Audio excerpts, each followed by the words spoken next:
Greetings, ladies and gents. My name is Sergio Jordann, and today I'm coming to you with another episode of Dispatch. This is a special one.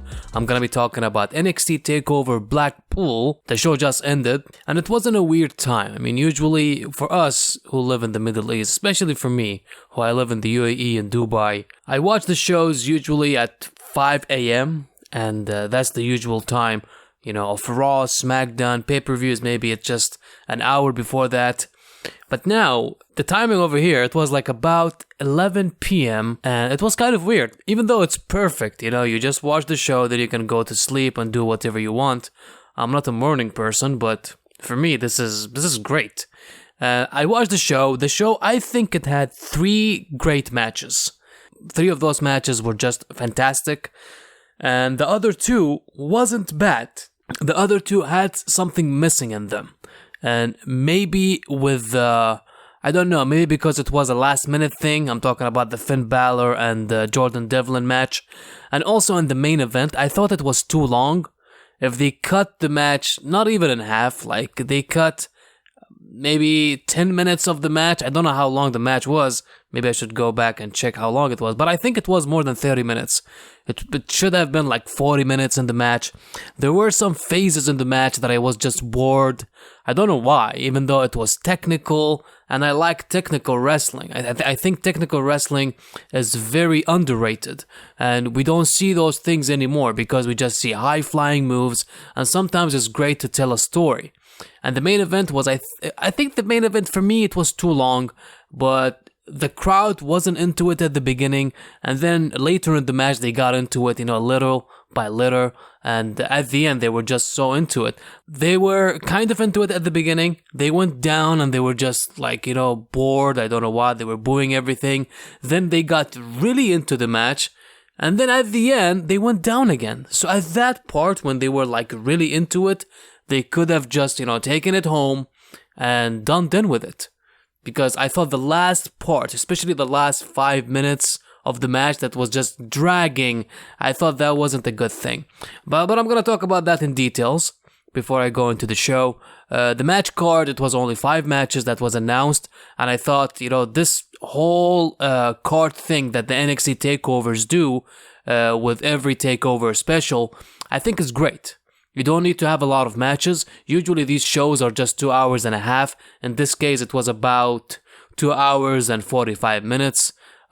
So everything that was about the show, the matches, and some of the matches overachieved. Like, you will know when I talk about the matches, like some of the matches, I thought it's a mistake to have them on a takeover show. But then it turned out to be great. So I have nothing to complain about. Without further ado, let me just dive into the show. The show started with Mustache Mountain, Tyler Bate and Trent Seven going against Zach Gibson and James Drake for the NXT UK Tag Team titles. We saw Mustache Mountain paying homage to the British Bulldogs and their gears, and Tyler Bate was just, chain wrestling, and it was like a proper homage with everything. And you have Zach Gibson. Okay, Zach Gibson was trying to counter the test of strength with Tyler Bate, and Tyler Bate did this awesome bridge that he countered it in a way that looked so amazing. I thought his knees might have been split in half with him doing that because it looked so painful. And then we saw Drake coming in, and he got chopped a couple of times by Trent Seven. The crowd went insane in this match. And fuck, man, the UK crowd, they're always awesome. I mean, they're into the matches. They chant for everything. They know the guys. They know who's a heel and they know who's the babyface. And they don't cheer the cool heel, and they're really into it. I freaking love the UK crowds. So then we see Zach Gibson and James Drake. They got the heat on Trent Seven as Trent Seven was selling for a while. We see a backbreaker knee drop double team to the floor from Zach Gibson and Drake, and then we see chops between Trent and Drake again on the outside. Finally, Trent makes the tag to Tyler Bate, and Tyler Bate does a flying forearm and then an airplane spin, then a double airplane spin on both Zach and Drake that looked phenomenal. This kid is amazing. I mean, I always loved his airplane spins, but now when he does it on 2 guys, and also sometimes he does an airplane spin on a guy and the other guy is doing a giant swing that Cesaro does, This guy is just so powerful, and even though he's so young, but when you look at him, you think like he's a veteran in the ring, he knows what he's doing, and he's so crisp and clean, it's amazing. Then we see a shooting star press to the floor on the heels, bop and bang from Tyler, power slam from Trent Seven, into a flying headbutt from Tyler Bate that's vintage British Bulldogs. That was amazing for a 2 count. A tope suicida from Tyler, and Trent Seven with a burning hammer, but Drake saves Zach Gibson before the count of 3. Then Zach Gibson lands on his head with the burning hammer that looked brutal. I thought he broke his neck. And that's one of the reasons that this move is one of the most dangerous moves in wrestling. And sometimes if you don't do it properly, it can easily go wrong. So whenever I see this move, I feel bad and I go like, shit, I don't want to see a guy, with a broken neck in this match. So after that, we see Tyler Bate. He was about to do a clothesline, but he got a code breaker, a double team from Zach and Drake, followed by a 450 for a near fall. Shankly Gates on 7, and Drake got a hold on Tyler Bate. Then he did the Shankly Gates with him. They tried so hard, Tyler Bate and Trent Seven, to not tap out until Tyler Bate, he got Drake up and he threw him on Zach Gibson so they can, break it up. Then we see a tope suicida from Drake onto an electric chair positioned Tyler Bate going through the floor that looked awesome. Then Trent Seven tried to do a tope, but James Drake dropkicked him mid-air. And then we see a ticket to mayhem from Zach Gibson and Drake, and they are the first NXT UK Tag Team Champions. The crowd just shat on this after they won the titles. We see, Johnny Saint coming out and he gives the titles to both these guys, and the crowd didn't like it. I thought this match was amazing. The match was great. I always talk about Zach Gibson, how I don't like him. I don't see much in him. But now I know why WWE likes, Zach Gibson. I don't like his facial expressions and what he does. Sometimes I see him in the right spot when he's, doing these moves with Tyler Bate and Trent Seven, and that's, I think, a very good plus that WWE likes. I don't mind, James Drake or Zach Gibson, both of them winning the tag team titles. I think Mustache Mountain, they're going to benefit more chasing the titles, and they can win, the titles back at the next NXT UK TakeOver show. I think it's totally fine. The match was amazing, and that's what it's all about. So next, we had Travis Banks going against Jordan Devlin. So there were reports, I think it has been a week now, that Travis Banks got injured in one of the shows, and I guess it was true. So they showed the footage before the show of Jordan Devlin attacking Travis Banks when Devlin came in. Some guys came in, some geeks I guess came in, and they tried, to separate them before the show. And then the match starts. We see Travis Banks, he was in the ring, and Jordan Devlin comes out. Travis Banks does a tope suicida, and Jordan Devlin keeps on attacking him. So we later know that Travis Banks, he won't be able to compete. So the reports were true that he's injured. So they had to find a replacement. The GMs come out and they announce the replacement. And this guy is none other than Finn Balor. Finn Balor is on an NXT UK show. Wow. I don't know if I should be happy about this or I should be sad about it because, most of you guys know that I'm an avid New Japan fan and I'm an avid Indies fan. I like WWE, but, Finn Balor is the original leader of Bullet Club. For me, he means a lot to me because the whole group mean a lot to me. And now he is on the main roster. He won the Universal title, and then he had to vacate the title because of injury. And now I see him on an NXT UK show. I know maybe it's just a one-time thing, but there is this feeling inside of me that I go like, I don't want to see Finn Balor on an NXT UK show. We wanted to see this guy to go against Brock Lesnar. We wanted him to compete against him at the Royal Rumble. There were reports of that, and then of Vince McMahon changing his mind because he doesn't think Finn Balor is over. So, all these stuff, for him to be on an NXT UK show, I don't know. I hope it's just a one-time thing. And there are reports of Finn Balor push coming up, very soon. I don't know what kind of push he will get. Because he will never, I don't think he will ever compete until WrestleMania for the Universal title. So maybe the push is of, him winning the Intercontinental title. And I don't mind that. Because I think Dean Ambrose needs a guy to work with him on the main roster. If it's not Seth Rollins because they just shat the beds when it came to the last pay-per-view, and they gave us a very awful, monotuned match. And Dean Ambrose, some people say, he's boring, but I think he needs a good opponent and a good babyface. Finn Balor is the guy. And he can bring something out of Dean Ambrose, you know. I know he might seem lazy, but he just came back from injury, so he must be like a little bit afraid and fearful to have an injury again, because that's not a nice thing, to just sit at home and do nothing. So, let's see. I hope Finn Balor wins the Intercontinental title at WrestleMania. And it's not the same deal of what happened before with Zack Ryder, you know, winning the title and next day just losing it. So I hope he has a long run with the title and he has a prosperous career on the main roster, because he was just, you know, mingling and intermingling, you know, on the mid card and doing nothing significant, having feuds with Baron Corbin of all people. So Jordan Devlin versus Finn Balor. Basically, this was a teacher versus student match. If you guys don't know, Jordan Devlin, he's a student of Finn Balor. And Finn Balor himself, he trained the guy. And also, if you look at Jordan Devlin, he's like a copy-paste of Finn Balor. The dumped-down version of Finn Balor, that's Jordan Devlin. Unless, like, he has a different style from Finn Balor. But one of the things that I never liked about him is that he should change his look. You don't need to look like Finn Balor. You don't need to look like a guy. I know you look up to him and he did a lot for you, but at the same time, you need to look yourself. You need to be yourself. So I was hoping for the last, I think, 3 years that I've been watching him wrestle all around the world.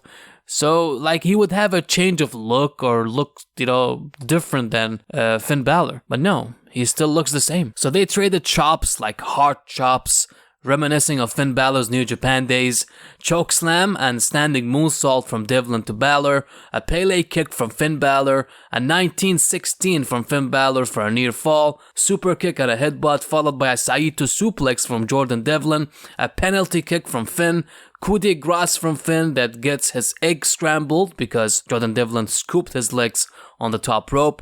We see a moonsault from the top rope from Devlin, but Finn Balor got his knees up, a brain buster from Finn into a shotgun dropkick, and then he finished that with the coup de grace for the win.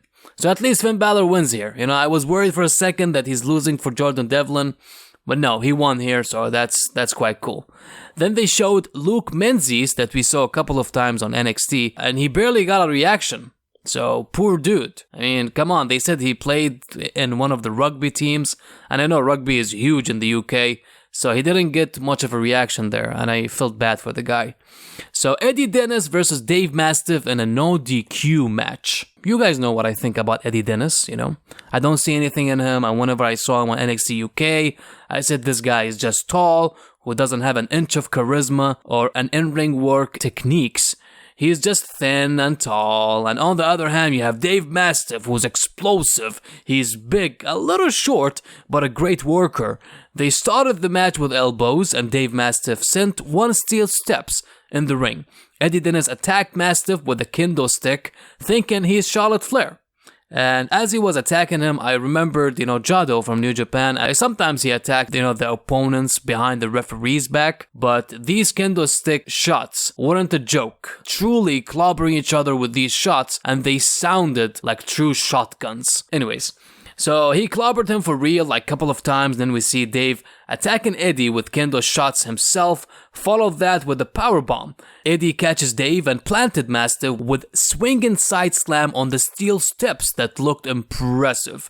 Dennis brought in a chair, tried to attack Mastiff with it, but Mastiff moved away. He went to the top rope. We saw Dennis trying to do a razor's edge, and I thought there's no way he can do it, but he actually did. This Dennis guy is actually powerful. Then we see Eddie Dennis bringing out a table, and Mastiff sat on Eddie Dennis' chest thinking he's Mabel. Mastiff takes on Dennis and rolls Eddie on the floor, follows that with a senton to the floor. You know the mats that's on the side, that's on the floor, but on the side of the ring. It was already removed before. When he did the rolling on Dennis and then he did the senton, it was on an actual floor. And I think that sucked for Eddie. I mean, it must have been like real painful. And then we see Dennis doing a modified driver for a near fall that looked impressive. Eddie, again trying a razor's edge on Mastiff, but Dave moves away. He Germans Dennis real hard, and now Dave does a cannonball through a table for the win. This was awesome. I mean, Eddie Dennis, he changed my mind a little bit in this match, and I need to see more of this Eddie. I don't want to see the boring Eddie that wears glasses and talks about his matches and blah blah blah. I want to see this guy who does, who's powerful and does some powerful moves. Then we saw Kaylee Ray and Jazzy Gabbert. They were shown in the crowd. Both are so talented, and I hope they signed with NXT UK. Also, yesterday there were reports of Piper Niven also being signed to NXT UK. I liked Piper in the original Mae Young Classic, and I wouldn't mind seeing more of her. She's great, she has a different look and cute, so why not? We need more ladies on the NXT UK brand. Now, talking about women, we had Toni Storm versus Rhea Ripley for the NXT UK title. So, the match started right away hot with Toni Storm doing a tope suicida, then Rhea Ripley was working on Toni Storm's back with power slams and leg drops, brother, and triple German suplexes from Toni. Riptide countered for a near fall. Inverted cloverleaf from Rhea Ripley countered to an ankle lock from Toni. A German with a bridge for a near fall. Toni Storm kicks out of the Riptide. That's the finisher of Rhea Ripley. Then we see a double short arm clotheslines from Rhea Ripley. A headbutt from Toni Storm. Storm Zero for a 2 count. This was like a Ring of Honor match, everyone just kicking out of finishers. A second Storm Zero for the win. Toni Storm is the new NXT UK Women's Champion. After all the controversy that happened to Toni Storm for the past 2 to 3 weeks, this is a good thing. It makes me happy that they gave her the title. They didn't think about whatever bullshit that happened on social media and those fucking guys who go into, the private photos of celebrities and wrestlers. I think is a disgusting thing. And for them to give her the green light to be the NXT UK champion, I think is fantastic. And Toni Storm, believe me, with those new women's joining the NXT UK division, we're going to get some awesome women's matches in the future. Charlotte Flair was shown in the crowd, before the main event, and I was like, you know what? The main event is going to be Pete Dunne versus Joe Coffey, and that main event most probably is going to be awesome. But what a great way to show Walter by him attacking Pete Dunne after the match. Of course, I thought Pete Dunne is going to retain the UK title. And he had to run, more than 600 days with the title. And they kept on saying he's the longest reigning champion of the modern era in WWE. So I think who is more suitable to take the title from Pete Dunne than Walter himself? But he wasn't showed in the crowd. I was like, he must be attacking Pete Dunne after the match, but let's see. So we saw Joe Coffey coming out. He came out with Mark Coffey and Wolfgang. They shook each other's hands. Mark Coffey and Wolfgang, they just left. And then we see Pete Dunne coming out. Of course, he's hot and the crowd loved him. Pete Dunne started the match with joint manipulations. We saw a regal stretch from Dunne. He kept on working on Joe Coffey's left arm for a while. A moonsault from the steel steps lands on his feet. Follows that with a step-up enziguri on Coffey. Then Coffey does a pop-up power slam on the ramp that looked nasty. They continued working in the ring. The match was slow and the crowd booed for some reason. I mean, it's a technical match. Chain wrestling and stuff.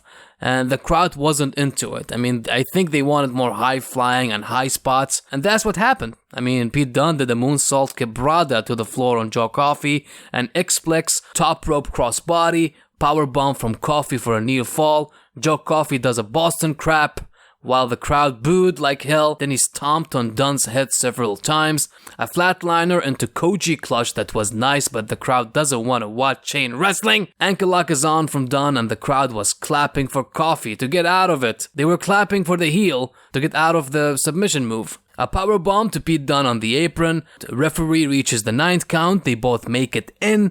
More stomps from Coffey. Then Dunne does Bryan Danielson stomps on Coffey. The crowd finally got into it. Rolling elbow from Coffey. Then a rolling clothesline turns Dunne inside out for a near fall. The crowd really got into the match now. A low power slam from the top rope. Hockey fight in the ring until Dunne punches Coffey and he lays on him. Then the crowd chants, "Are you watching Vince McMahon?"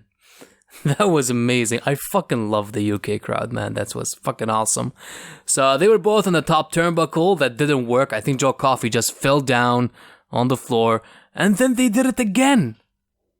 Like at this point, crowd was really hot into the match and it was the right time to go to the finish and just finish the match. They didn't do that. They kept on going on and on. I thought the match will never end. But they kept on going and going and going until finally Pete Dunne did the better end and Joe Coffey kicks out. I was like, what the fuck is going on? And then Pete Dunne was about to break Joe Coffey's finger for real and Joe Coffey just tapped out. So Pete Dunne retains the NXT UK, or I should say the UK Championship. The match was good. I don't want to say it was bad. The match was good. Actually, it was really good. The match needed to be shorter. Anyways, after the match, we see Big Daddy Walter coming out and he was like face to face with Pete Dunne. And then we see Joe Coffey trying to interfere between them and Walter takes him out with a big boot. They stare at each other for a while. I guess it was like 1 minute or 2 minutes. And Walter leaves. Pete Dunne celebrates with the crowd. So, as I said, these two guys, whenever they have a match in the future, that match is going to be awesome. And Walter will dethrone Pete Dunne and he will become the UK champion. What does that mean for Pete Dunne? Does that mean he's going to the main roster? I hope so, because he needs to be on the main roster. Not only him, Tyler Bate, Trent Seven, even Walter, but Walter doesn't want to travel, and that's why he did the NXT UK deal, because he doesn't want to go to Florida and live to do NXT, the regular NXT. But yeah, man, Pete Dunne and versus Walter, whatever that time is going to be an awesome match and an awesome main event. Even if they go for 2 hours, we're still gonna enjoy it. It's going to be great. With that being said, guys, thank you very much for tuning in. You can listen to my weekly podcast on SoundCloud and iTunes as I talk everything wrestling, WWE, NXT, New Japan Pro Wrestling, Impact, Ring of Honor, and more. Links are in the description below. Press a like if you enjoyed the video. Subscribe to the channel, it will help us a lot. Always and forever. Don't forget that you're one sweet Dispatch. podcast. Dispatch. Podcast. Dispatch. Podcast. Dispatch.